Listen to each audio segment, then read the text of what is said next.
one of my. Oh, doggy. Well, here's my dog. This is Copper, who Copper is named after in Impossible Jones. Copper, can you say hi to the people?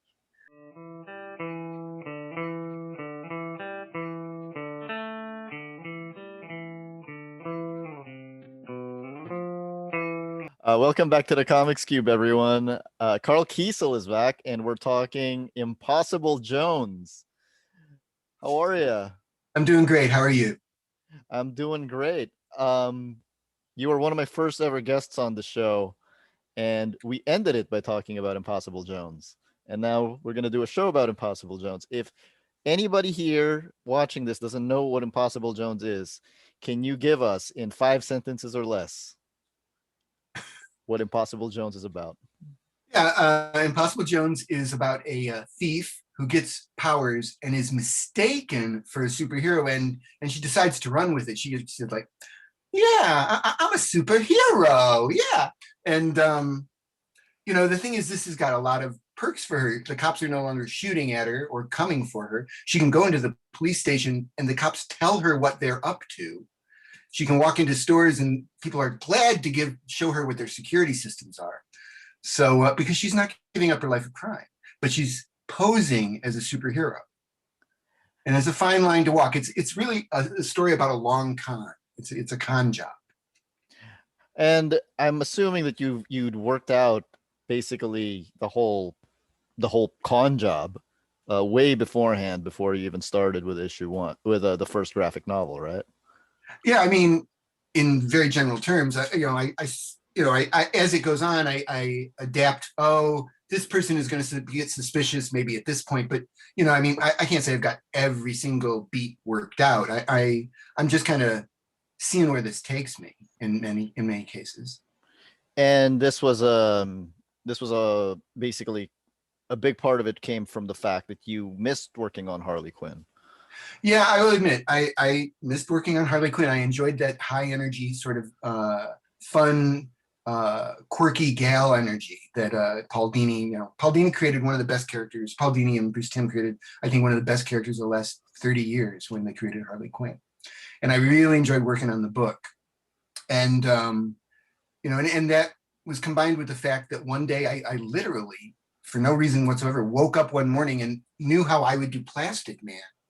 Plastic Man, a thief, he gets shot, falls in a vat of acid. When he wakes up, he has superpowers and he says, I will fight crime. I mean, that's Plastic Man's origin. And I thought, no, when he wakes up, he should have said, I'm going to get payback on the sons of bitches who left me behind to die in a vat of acid. Because, let's assume he had a gang with him, right? Yeah. But the problem is if he goes after the gang from the outside looking in, he's going after crooks. So people start saying, you're a superhero. And when I saw that in my head, I thought, that's an idea that has potential. And so I took that idea and Harley Quinn and kind of mushed them together, and I came up with Impossible Jones. I find this fascinating. I'm always fascinated by the characters, or the creators, whatever, that used to be really big, and then for whatever reason have just kind of fallen off in the ladders of history. Plastic Man is one of the biggest comic book characters of all time, right? Yeah, back in the 40s, he was huge. He was huge in the 40s.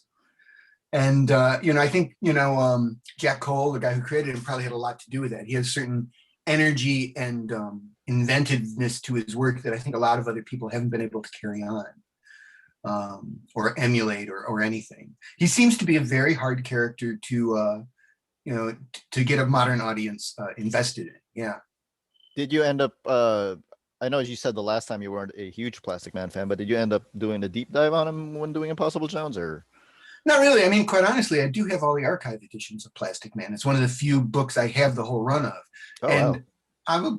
I'll go in and read those on occasion, but it's not like I'm trying to necessarily emulate Plastic Man. I like the idea of a thief who's mistaken for a hero, and so that's their secret, And like Plastic Man, Impossible Jones stretches.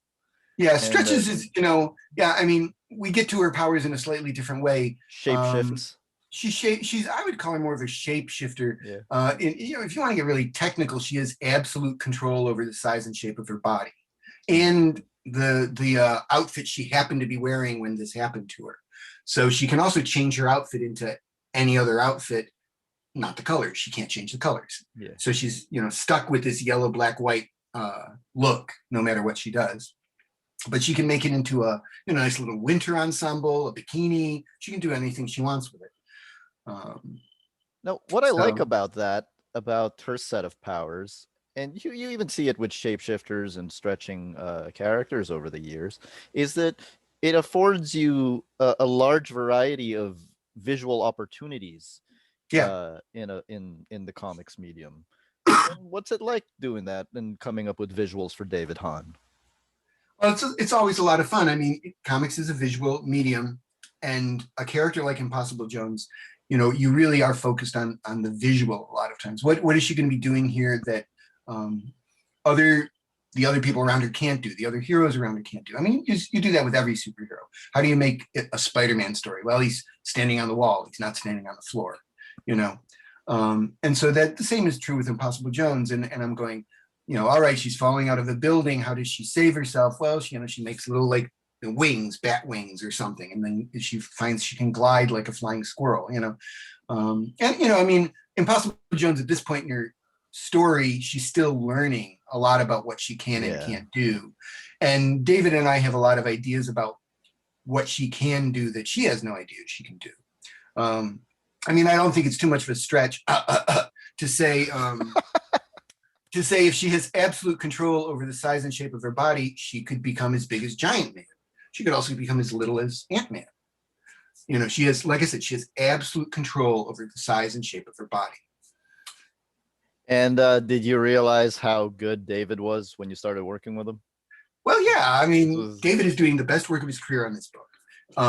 But I've always loved David's work. I mean, David and I, he lives out in the wilds of Montana now, but he used to live here in Portland, Oregon, and we were part of the same studio.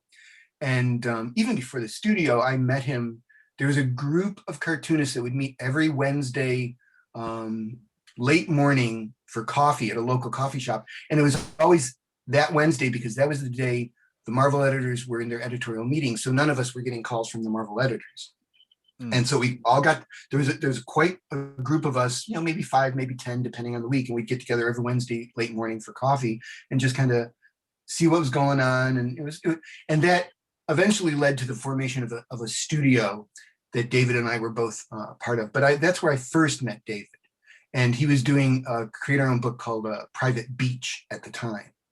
And right away, I just was very attracted to his artwork. It's a very simple artwork, very stylized, very modern, very clean. And I love it. I love his work, and I always have. And many times in my career, I have to say, when people have said to me, who would you like to work with on this project? I've said, let's get David Hahn. Let's try to get David Hahn. And we've done very small things together, but this is our first major project together. Mm-hmm. And I love that you guys are clearly having fun. I mean, it says right here on your Kickstarter, this is from Mark Wade, Impossible Jones is utterly delightful, clever, and fun. I dare you to read it without smiling. And I love the colors. I love the sense, the colors that go into it. And I love David's thick lines. But one of the things that I really do love about it is that it reads completely as a love letter to comics. That was not intentional, but I've noticed that too. I mean, there is a certain meta layer to the story and never intentional, but as it's going on, I started seeing that myself. Oh, this is my tip of the hat to, Ben Grimm, or something like that. It's totally unintentional, but it certainly is there. Yeah. Can I list a bunch of stuff that I listed a bunch of stuff here? I'm just going to mention them out loud that I feel like I see in Impossible Jones. You can correct me if I'm wrong. Jim Aparo's Phantom Stranger, Steve Ditko's The Question and Mr. A and the Blue Beetle and Spider-Man, Gil Kane's Green Lantern, Paul Dini's Jingle Bell, Carl Barks' Donald Duck and Uncle Scrooge, Jack Cole's Plastic Man, Karl Kesel's Harley Quinn. Yeah, I would say all of those have played some role in the creation of this book, certainly. So, I mean, yeah, definitely. Yeah, so, and I'm a huge fan of Paul Dini's work, anyways. And if you read the Impossible Jones Christmas Story, I actually got Paul's permission to use, Yeah. Jingle Jingle Bell Bell. as kind of like the Rudolph the Red-Nosed Reindeer stop motion figure Christmas special in the Impossible Jones universe. The first set of henchmen that they fight looks like a human version of the Beagle Boys. Yeah, they have a lot of a Beagle Boy look, don't they?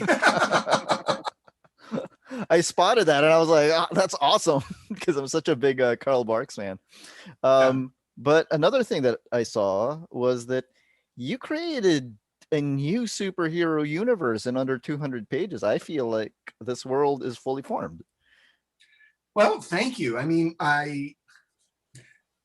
did I set out to do that? I guess I did. I mean, I certainly wanted this to be a world that had a history. I mean, David and I actually, we created a new city, New Hope City, which, if you really want to know, we place it about where Eureka, California is. It's on the West Coast, north of San Francisco and south of Portland. It's just south of, anyways. And we came up with like a history of the city between the two of us, and how it got founded and what its purpose was originally, and how that shaped the city it became. And so we did work on a lot of backstory, which I think gives the city, gives the setting, gives the universe, the Impossible Jones universe, a real sense of expansiveness and fullness. And we keep doing, we keep expanding on it. And there's little things too. There's very little things. If maybe it doesn't matter, but in the Impossible Jones graphic novel, the climatic fight between Impossible Jones and Homewrecker happens in a gymnasium called Copper's Gym. And Copper, you don't know this yet, but Copper was a 1940s hero in New Hope City. He was a policeman who became living metal copper. And he fought crime in the 1940s in New Hope City. And when he got older, he opened a gymnasium. And so, I mean, this is the sort of backstory we have. I'm imagining you already like having a written document about the history of New Hope City somewhere, and then just figuring out where you're going to drop all of these hints. Am I far off the mark here? Well, I mean, I don't know if it's fully written out. I mean, there's probably half a dozen emails between David and me that would outline that. Yeah. So, but yeah, I mean, I wouldn't say we have everything figured out. Copper was not figured out originally, and I will admit he's named after my dog. but I really love our dog, and I was going, Copper's a good name. Yeah, like a policeman, like the metal. Ooh, a metal policeman. I mean, really, that's how my brain worked on that. So he was not necessarily there at the beginning, but by the time I needed a name for the gymnasium, he was there. You have a lot of characters here. So I'm gonna read out part of the intro from Gail Simone. It's the characters that just blew the whole thing up for me. The book is full of ideas. I could read entire volumes about Even Steven, Polecat, The Saint of Knives, and lots of others. It's one of the most successful new superhero universes I've seen, and that's all in one book. And then later on, she says, creating a new heroine is difficult. Creating a new heroine that's thrilling and hilarious is really, really difficult. Creating what feels like a new iconic heroine, that's impossible. And very kind of her, very kind. I teared up when I read it. I have to say, I teared up. I was recommending this to my friends, and one of them said, why does this book feel like it's been around forever? And I was like, because Karl has been plugging the Kickstarter forever. And he's like, no, it just kind of feels like it's something that's always been there. So yeah, well, I think I have to say, I've said the basic idea, a thief who's pretending to be a superhero. And people have said to me, why haven't they done that before? Although I think it's been done to a smaller degree here and there, but I mean, this is very front and center what the concept of the book is. But also I feel like the names you've given these people, especially Impossible Jones, is just such an iconic sounding name. I am surprised it hasn't been done. Well, thanks. I mean, the name came, basically from my love of comic strips. Al Cap in Little Abner, he would have, he had, geez, now I'm blanking on the Jones. He had a whole bunch of Jones names. And Stupefying Jones was the one that everyone knew because she was so beautiful. Men were stunned by her beauty. but Stupefying Jones. And I kind of always loved the idea of those Jones names. So I just transported it over to Impossible Jones. And it gives her, there's not a lot of characters out there with a name like that. So it does give her a little distinct edge there. I feel like there's only one character in comics with the name Impossible in his name. Impossible Man? Yeah. Yeah, like okay. That's it. Yeah. I mean, oddly enough, another shapeshifter. I hadn't even actually made that connection. Yeah. Oh, yeah, that's true. Who also can't change his colors. Yeah, well, yeah. And then you even have all of these backstories for all of the other superheroes, like Polecat. You said in the back matter that he came up with a name ignorantly. Yeah. No, I mean, and that was because of me. I mean, I created that character in 2nd grade, and I thought Polecat, a cat with a pole. That's really great. And at least where I grew up, I didn't know this until years later. It's a nickname for a skunk. But by that point as a kid, I'd drawn pages and pages of Polecat stories, and I really liked the character. And when I was filling out this book, Impossible Jones, I was going, Captain Lightning, when I was a kid, that was another character I created in 2nd grade. He was my favorite character when I was a kid. I was going to spend my life drawing Captain Lightning. So he was like a no-brainer to put into this book. But I was thinking, Polecat, I always really but that name means skunk. And then I thought, what if he didn't know that's what it meant either? What if, he's a city boy. He doesn't know these things. And now he's stuck with it, And David came up with this great outfit where his outfit looks like cat jaws because he designed his costume when he thought it meant a cat, And it's just, I don't know. He's a very enjoyable character, And I feel like, that's not something you ever mention in the main story, but I feel like it does come off in the main story, just how maybe sheltered or naive he is and how innocent he is in comparison to these other characters. Yeah, he is innocent. I'm not sure he's innocent, but he certainly gives everyone the benefit of the doubt, and he sees the glass as half full, or maybe even 3/4 full. He's a very optimistic guy, He's a very nice man. But that is actually one of his superpowers, is he's really nice. And that's actually going to play into his relationship with Impossible Jones. She just likes him. And so when he will be with her and go, well, time to go fight the bad guys, let's go. She's like, I guess I'll go along too, even if she doesn't really feel like it, because she just really likes him. People really like Polecat. I feel like the backstory that you put in, that he doesn't, he's a city boy who doesn't know what the meaning of the term Polecat. Even if you never mention that in the main story, I do feel like it comes through. And I think that similarly, I think somebody like Captain Lightning just looks so like, he's the Superman, right? Yeah, exactly. Yeah. Or Captain America. Captain America, Superman. He's the leader. He's the guy who sets the tone. He walks into the room and everyone looks at him. Yeah. So that's it. It feels completely archetypal. I find that really fascinating how you were able to do that. But let's talk about the who you call the breakout character of this book. I saw him, and I saw even Steven, and I said, "Oh my God, it's Mr. A." But then he started showing off powers, and I was like, "Wait a second." No, he is. I think you nailed him perfectly. He's part Mr. A and part Phantom Stranger. You told me that off the record. So. Yeah. Yeah. So, but that's exactly who he is. He's he believes he has the ability to exactly match what the power level of any foe he's fighting. And the example I say is, if he's fighting Galactus, he will be as strong as Galactus. And if he's fighting, Mr. Hyde, he's as strong as Mr. Hyde. He exactly matches and never exceeds the power level of the person he's fighting, because he deeply, deeply, obsessively believes good will always triumph over evil in a fair fight. And so that's what he's all about. He is a hero completely defined, really not by his powers, by his philosophy. So can he replicate? So you say he can match the power level, but can he replicate a power? I have not really decided that. Can he have super speed if he's up against a super speedster? Uh-huh. Or does he have some sort of equivalent? I don't know. That might depend on the moment.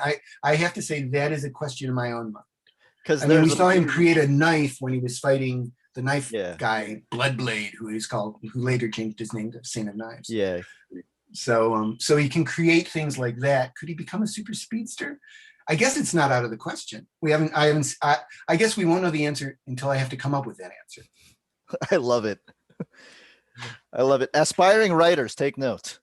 You don't have to answer everything all at once. So no, I mean, yeah, but you've got to have a guideline there, and yeah.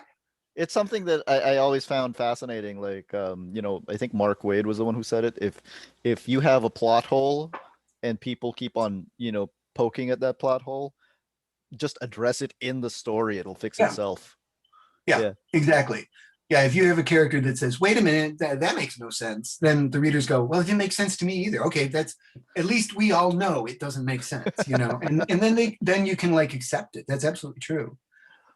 Because I was asking about that because there's one part where he is fighting Bloodblade and he does have the expert marksmanship, but he doesn't have the telekinesis. Doesn't have to. Well, yeah, that's true. He didn't have the telekinesis. Well, or he didn't use it. He didn't use it, at least. Yeah. See, yeah, that's a good question. Yeah. So, I mean, yeah. But what stroke of mad genius made you say, I'm going to take Mr. A and put him together with a phantom stranger? I mean, it probably, quite honestly, I don't remember, but chances are it started with the name. I thought, even Steven, what can you do? What does that name mean to me? Well, he's always, he matches, he's even with the people. And I think it started there, quite honestly. And the fact that he had Steven as his name, it didn't sound like he wore a costume. It sounded like he wore clothes, Wow. There's not a lot of, Stevens out there who have skin tight outfits, So, I mean, that's probably, I honestly don't remember, but chances are that's probably the way my thought process worked on that. And you have here, so let's talk about your Kickstarter. I thought it was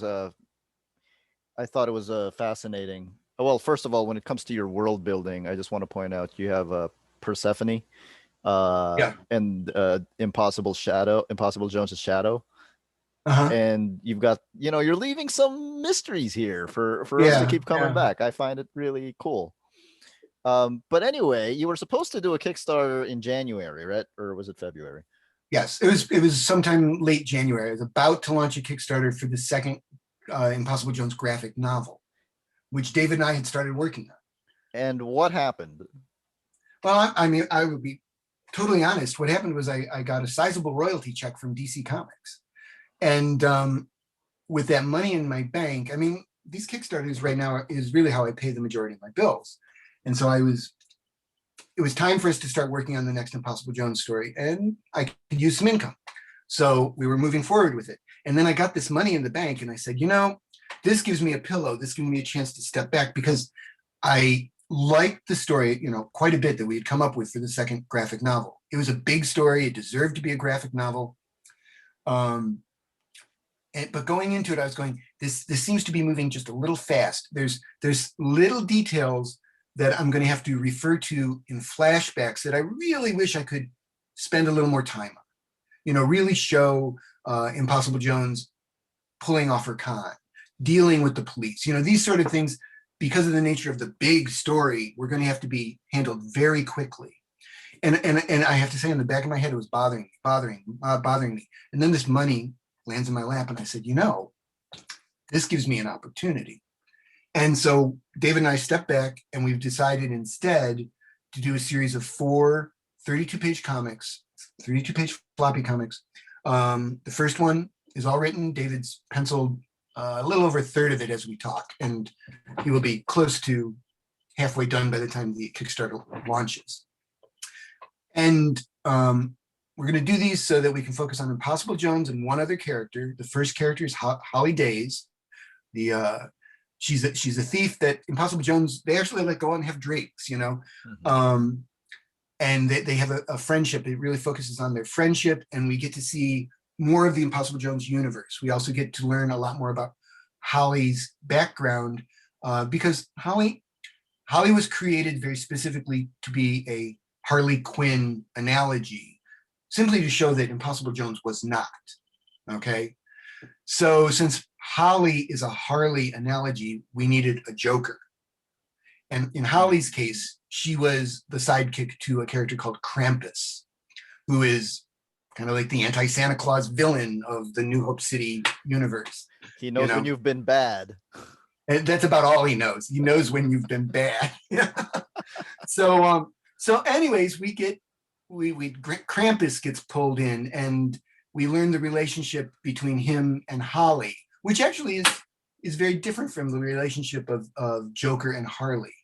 There's a big difference there. And I'm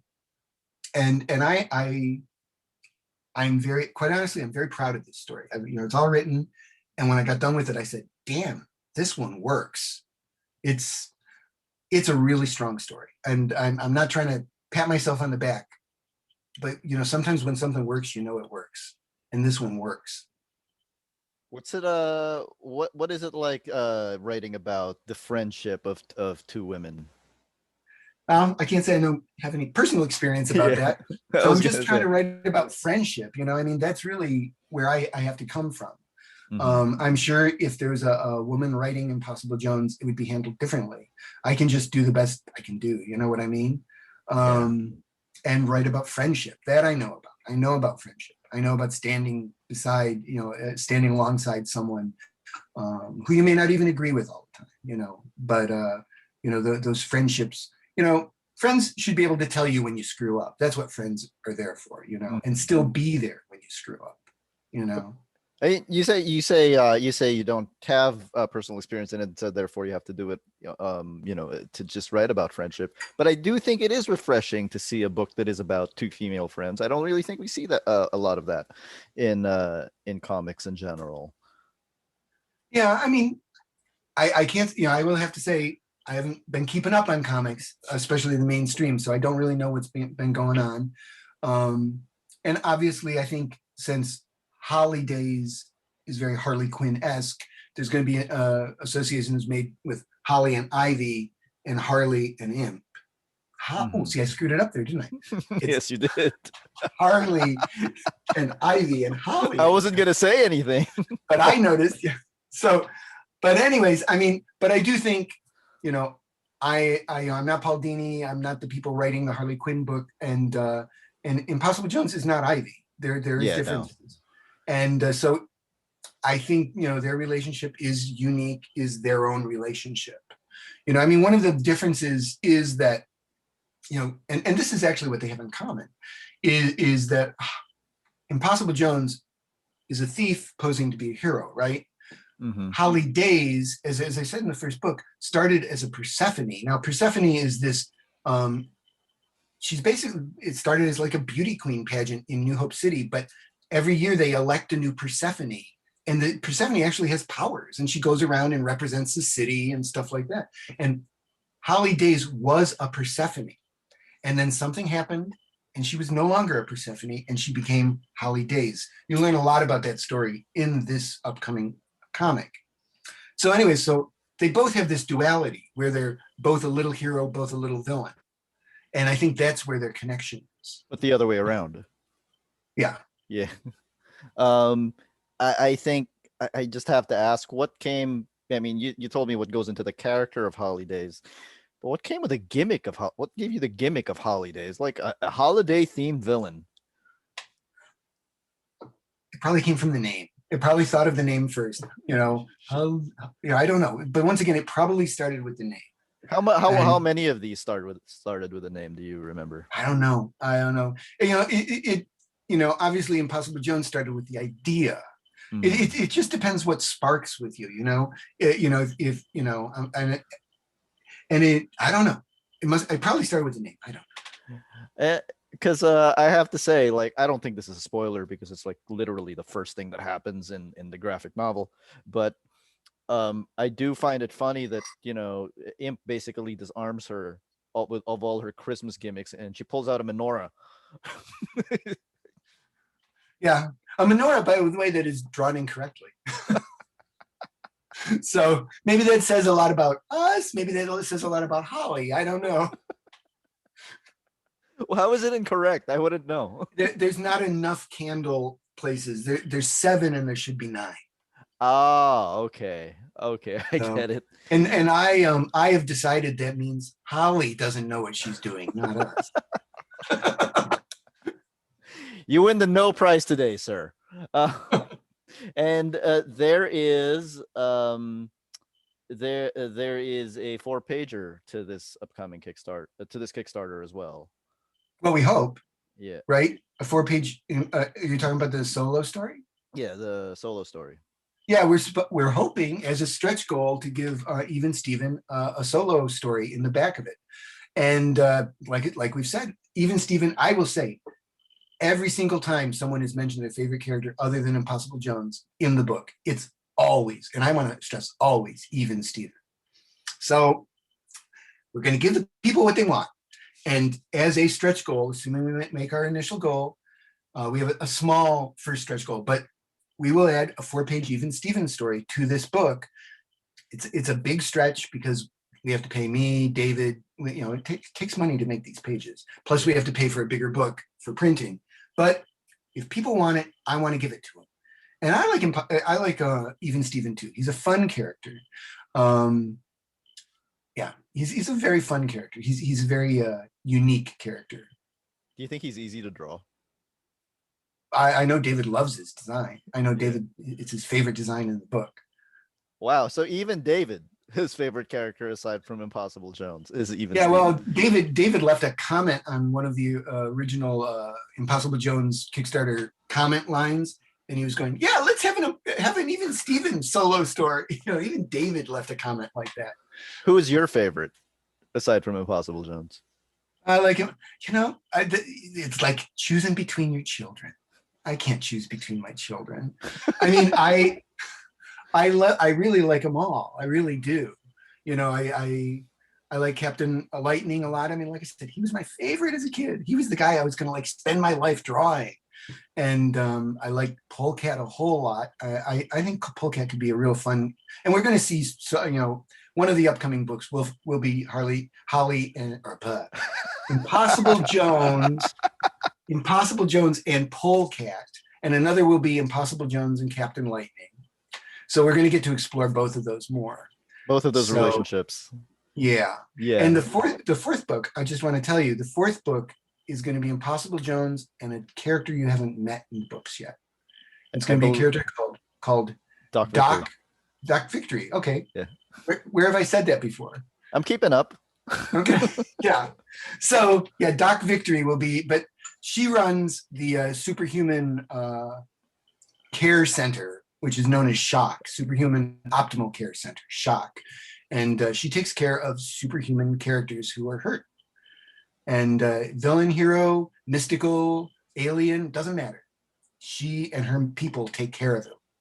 And I've always wanted to do a superhuman doctor character, and this is her.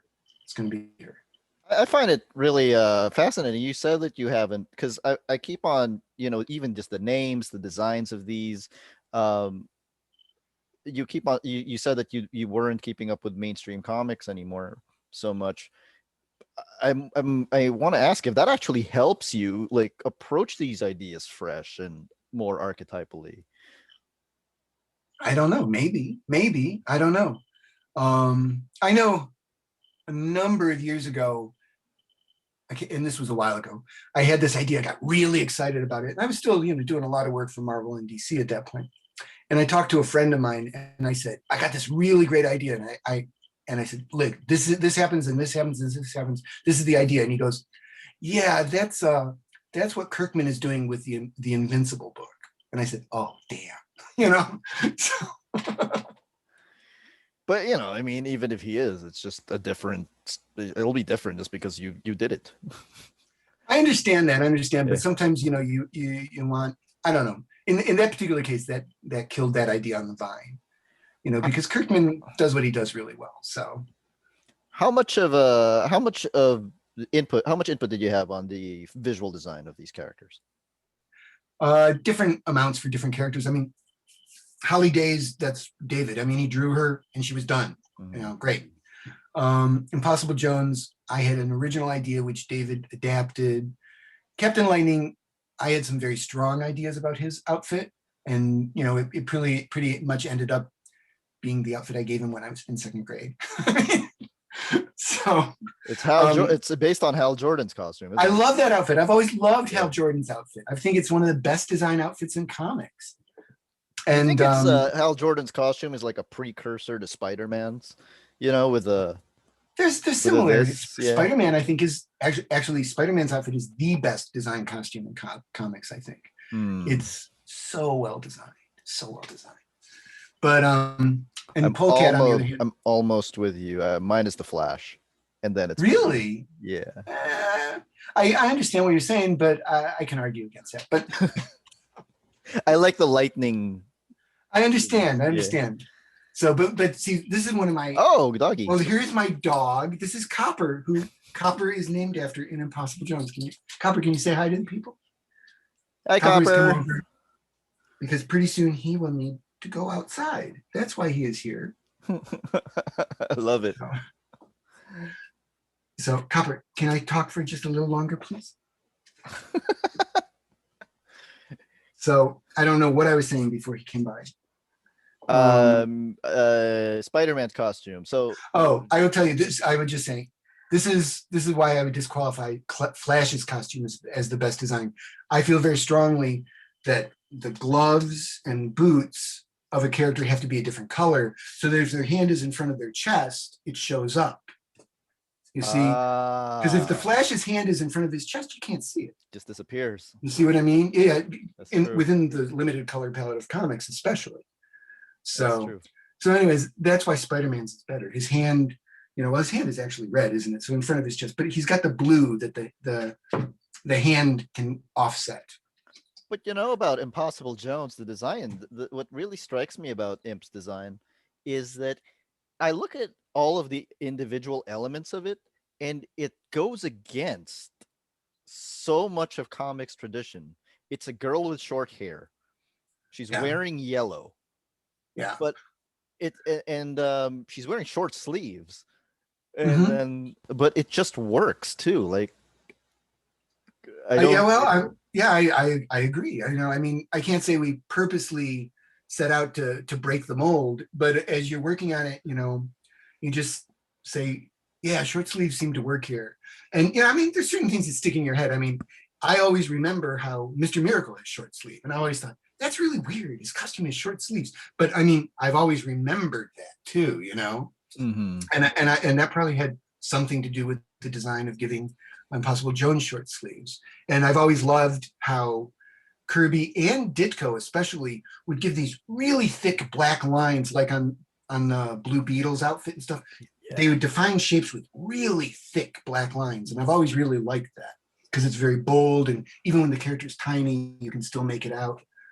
So I mean, all of that came into play creating the outfit for Impossible Jones. I know you're a huge Kirby fan, but I think it's also pretty obvious that you're also a huge Ditko fan.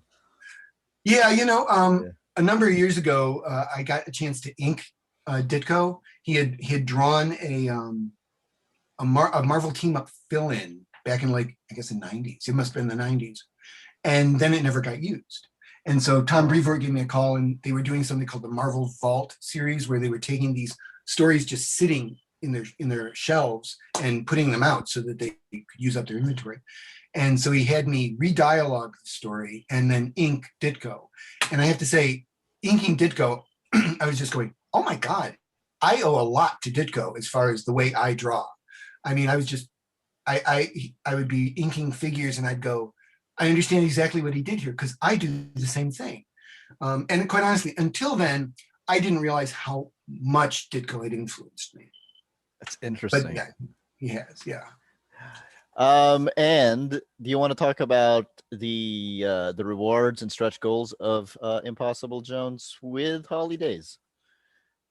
Yeah, we can talk about those. I mean, we have, all of the regular things. We've got the comic.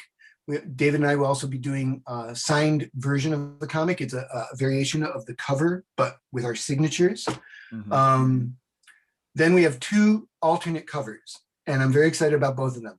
One is by Jeff Smith, who you may have heard did this little book called Bone. Who's he?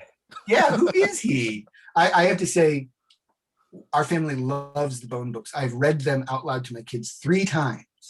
And my wife can't read them out loud because they'll go, "You don't do Grandma Ben's voice right. Dad does Grandma Ben's voice right." And I mean, those books they're great books, and they're so fun to read out loud, and they just hold the kids. And I don't know Jeff Smith at all, but I reached out to him and he said he'd do a cover. And I was like, woo! And my kids, it made me a hero to my kids. So, and he did a great cover. I am very appreciative of Jeff Smith for finding time in his schedule and stepping away from his vast international corporation that Bone must be, just to draw a little Impossible Jones cover. And so there's that. And then someone I do know, a guy named Dan Jurgens, drew us a cover. And Who's he? Who he. So Dan is he's a great guy, and he found some time in his schedule to draw an Impossible Jones cover, and I'm still in the process of inking it. Hopefully by the time the Kickstarter launches next week, it'll be inked and colored, so that right now, as you saw, I just have the pencils up on the Kickstarter page, just as a placeholder. But that is a very, very special piece. I'm very appreciative for Dan, and he did his typical, very dynamic, kind of Superman-esque version of Impossible Jones. And I'm inking it now. I really enjoy inking Dan. Anyway, I could talk about that but and the thing about Dan's cover. I was going to ask about inking Dan anyway, so you may as well.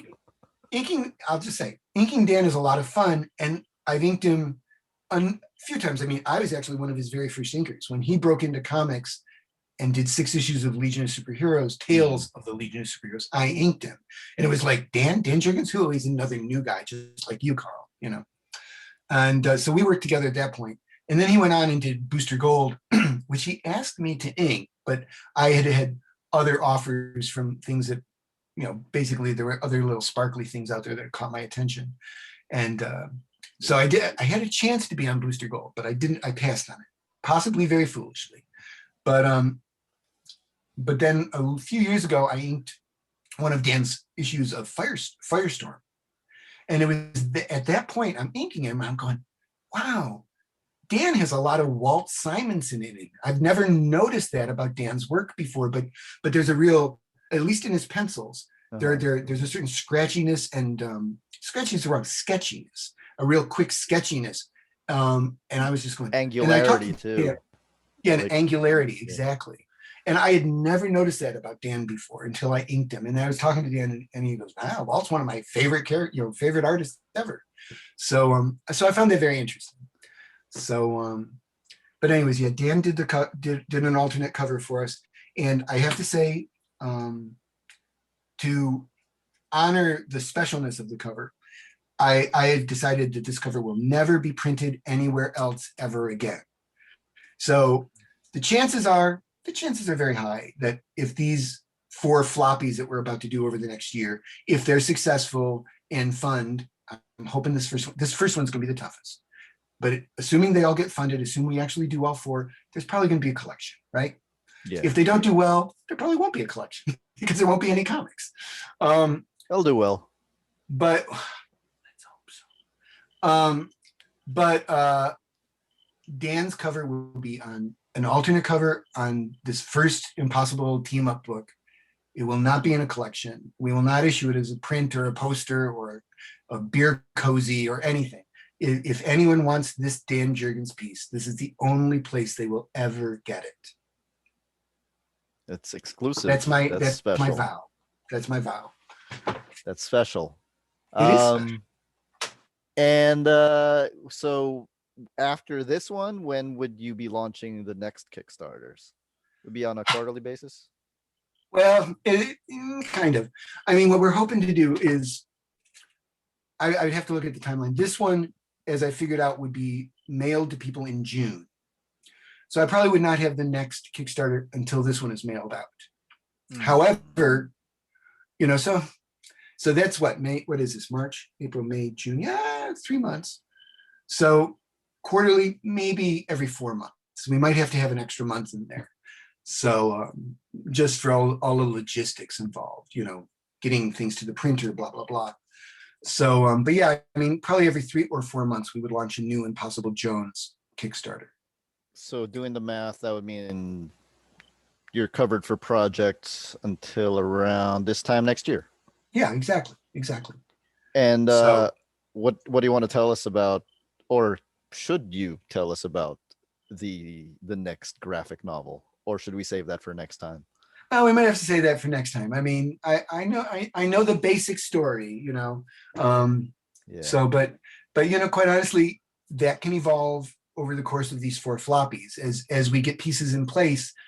I will tell you that the Harley Days book, I had the story all worked out in my head, and I was writing it up, and I got almost exactly to the midway point, and I had an epiphany about one of the characters. And I said, oh, this is better. And I looked at the first half of the book to see how much I had to rewrite to make the new ending work. And it turned out I didn't have to rewrite anything. Actually, maybe on some subconscious level, I'd actually put things in place that supported my new ending better. I mean, Knew. I'm no genius. This was luck. But this is just to show you that sometimes plans can change. And I'm very proud of this story. I think it's one of the best stories I've written in a long time. You're so humble. I told you the last time. I think you're very underrated. Well, I could be wrong. People might think differently, but I am very proud of this Impossible Jones Harley Days story, and I think people will really like it. And you've mentioned on the record who you want to play, who you would want to play Impossible Jones should there be a movie. Yeah, well, and now I don't even. Her first name's Ursula, but she's actress Ursula Cobrero. Yes, she's an actress who is in Money Heist, which is on Netflix. And I was watching that, and there's 4 seasons of it right now, and I guess there's a 5th coming that wraps up the storyline. But in the first 2, I didn't occur to me, but she had this like pixie-like haircut, and then in season 3, she got a much tighter haircut around her face, and I was like, oh my God, she looks just like Impossible Jones. And David thought so too. He goes, she's perfect. She would be so perfect. She's also a thief in that one. Yes, she's also a thief. She has some history. Now, who knows if there will ever be an Impossible Jones movie. That certainly is not on my radar. But I always find it handy to have a real person in mind when I'm drawing someone, or even, just because you start to see how they would move in a situation or their expressions, I do that very often, and so this is handy for Impossible Jones. And based on her last name, Impossible Jones's real name is Isabel Castillo. Yeah. She is Latina? Yeah, I guess so. I mean, I will tell you, I don't know if you know this, Isabel Castillo is the name of my son's birth mother. So I named Impossible Jones after my adopted son's birth mother. Oh, okay. And I didn't know that. And so she could be, she is part Latina. Cool. I mean, the story here is that when I thought of Impossible Jones, I was trying to think of a name for what her name would be when she was not Impossible Jones. What is her civilian name? And for some reason, I got very hung up on the idea that her regular name should have the same rhythm as Impossible. Isabel. And I started thinking Isabel, Impossible, Isabel.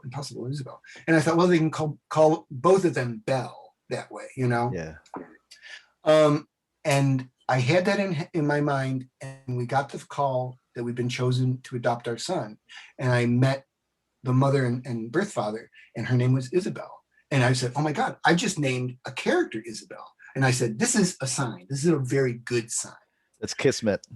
Yeah. And so I not only gave Impossible Jones Isabel's first name, with her permission, I gave her last name too. I wanted to ask about three more things. Sure. Not to do with Impossible Jones. If that's okay. Okay. I'm ready. I'm ready. Any fond memories of your time writing Daredevil, though? Well, I mean, I really enjoyed writing Daredevil, and really the high point for me was working with Colan. I mean, Terry Nord, Cary Nord, he can draw. He can draw. But Gene Colan to me was Daredevil. Yeah. And so to get a chance to work with him, and I even got a chance to ink one of his covers, and that was like a dream come true. So that was for me I think there was, that was a high point of my run for me. What's it like inking Gene Colan? It's really hard. Really hard. because he's, he, as they say, he paints with pencil, and there's a lot of indistinct shadows there, and you got to figure out, how do I make this indistinct shadow either solid white, solid black, feathered, blah blah blah. You draw on, you look at a lot of what like Tom Palmer has done, because he inked him so well, and you steal a lot of things that, Tom Palmer already figured out how to handle a shadow like this, so I'm going to do it the same way. But yeah, because every time I see a Gene Colan pencil, I'm like, how do you even ink this thing? I know it's very hard. It's very hard. So, but that was the high point for my run. Yeah. What's it like inking Jack Kirby? Well, that was a lot of fun too. And not that I've done it a lot. I did 3 Who's Who pages, and I think each of them got better. I did the Challengers, which I really screwed up. It really doesn't look good. It looks fine. But, it doesn't look as good as it should, especially since I love the Challengers so much. I mean, really, like when Len Wein said, "Yeah, you can ink the Challengers," Kirby's gonna pencil it, and I was like, "Whoa!" I personally am not happy with how that turned out. And then next, they gave me a chance to ink the Newsboy Legion entry, the Jack pencil. And that one's better. I think that one's better. That one's pretty serviceable. And then they gave me a chance to ink Viking the Black, way at the end of the Who's Who run. And that one, I think I finally figured out how I could ink Kirby and be happy with the result. So. Is it because you were so used to inking these more, for lack of a better word, realistic artists, and then Jack was a little bit more Jack? It's hard to say. I mean, that was a long time ago, first of all. Yeah. But I think there was a big intimidation factor.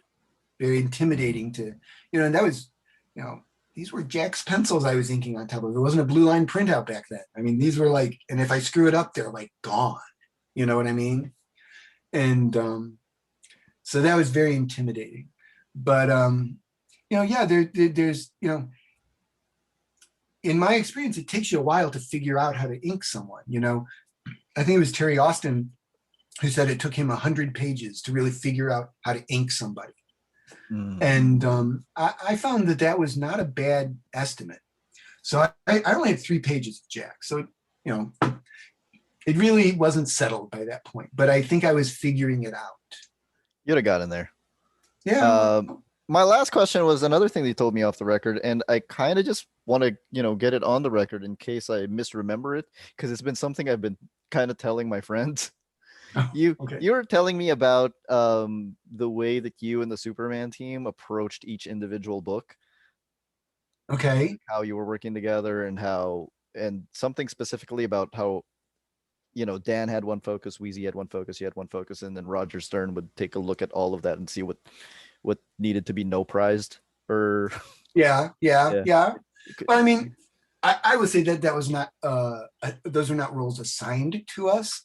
But I do think that was the strength of the Superman teams at the time, is that we each had interests and strengths that complemented the others. That's what it came down to. And I mean, Dan really knew how to give the readers what they wanted to see. Dan has a very strong instinct for that.